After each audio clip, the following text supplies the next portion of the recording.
Hi, I'm Dr. George Best of Best Health and Wellness in San Antonio, Texas. And this is part 6 of my series, Why Can't I Lose Weight? And in today's video, I'm going to be discussing the next of the organ and gland type of interferences with your ability to lose weight. And the one I'm going to discuss today is probably the second most common one that we see, and that is the thyroid. Thyroid type problems. Now, there's a lot of people out there that are walking around with subclinical thyroid problems. And a lot of these people come to me and they've been tested 2, 3, 4, sometimes more than that times for their thyroid, and they find out that their thyroid is normal according to their blood tests. And I'm going to explain why it is that they may still have a thyroid issue even though their blood tests are normal, and also why the thyroid is involved in problems with losing weight. Now, thyroid types of weight deposition, typically you're going to gain weight all over the body. You're going to have weight gain in your arms, your legs, around your midsection. People actually even get fat up and around the back and the neck and shoulder area. Typically, people who gain weight with thyroid gain weight all over. And there are different aspects of the thyroid and how it works as far as participating in weight problems. Thyroid hormone, and when thyroid hormone is working properly, is a fat-burning hormone. So most people, when they have problems with weight gain, and they're related to the thyroid, if they're gaining weight all over, it's because they're not getting adequate function from their thyroid hormone. Now, that's the distinction I'm going to make, is that it is a problem of thyroid hormone function, not necessarily of thyroid hormone levels, which is what blood tests test, is blood levels of thyroid hormone. So let me explain the different aspects of that. If you get a blood test, one of the things that you'll see on a thyroid blood test is something called TSH, and that stands for thyroid stimulating hormone. Thyroid stimulating hormone is produced by the pituitary gland, which is up here in the brain. And it's one of the pituitary gland is part of the brain's control over various hormones. The master control system is controlled by a gland in the brain called the hypothalamus. And the hypothalamus in turn controls the pituitary, and the pituitary in turn controls many of the glands by means of various stimulating hormones, in this case, thyroid stimulating hormone. So, when the body senses a need for additional thyroid hormone, it sends a signal, and the pituitary releases thyroid stimulating hormone. Thyroid stimulating hormone goes to the thyroid gland. Thyroid gland produces a hormone known as T4, which you'll see on your blood test.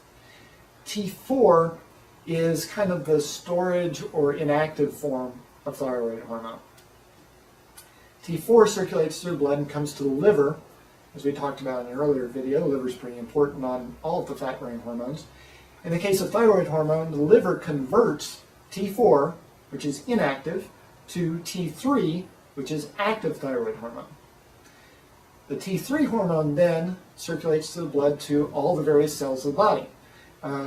What happens when you don't get adequate T3 function, again, not necessarily the same as T3 level, when you don't get adequate T3 function is all the major cells of the body don't get the full effect of the thyroid hormone.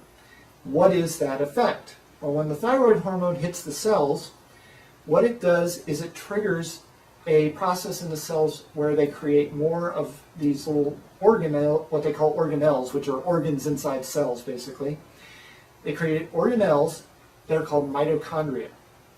Mitochondria are like little energy factories. They take in the calories and they create energy from those calories. So they burn calories for energy. So when the T3 hits the cell, it sends a message to the cell to produce more mitochondria. The more mitochondria you have, the more calories you burn, the more energy you have. So when there's a breakdown in the system, of course you gain weight, but you also tend to get chronic fatigue because you're not producing as much energy as you should. Another thing that may happen is you may develop problems with your skin, hair, and nails because they require a fair amount of energy to be produced.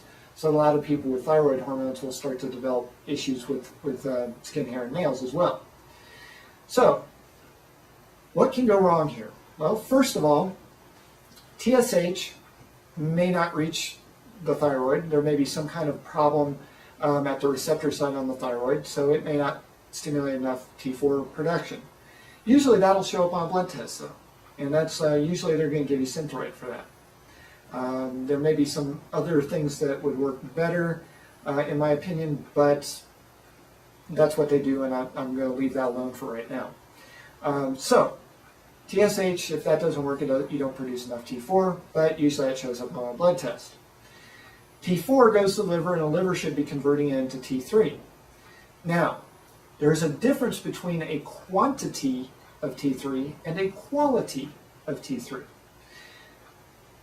On a blood test, it's going to measure the quantity of T3.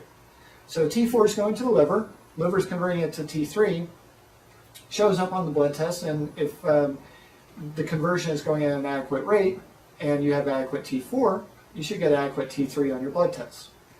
The problem is that sometimes the quality of T3 is lacking if the liver's been overloaded, so it may not work quite as good as a high grade of T3. You kind of think of it in terms of regular gas versus premium gas. Okay. So, next step, T3 has to go to the cells. Well, here's where a lot of times things go wrong. T3 can be blocked at its receptor sites at the cells. Most common thing that blocks it is synthetic estrogens. For those of you who are on birth control or on hormone replacement therapy, this can be a big part of the problem.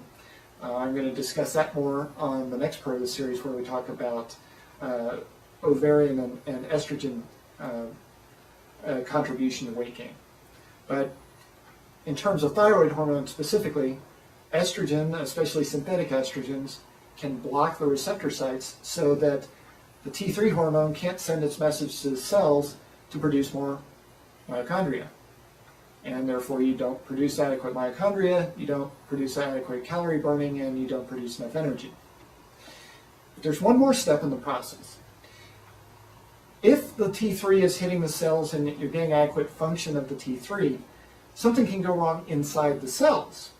And that is you can block the production of mitochondria through various chemicals. One of those is sodium benzoate. Sodium benzoate is an extremely common food additive.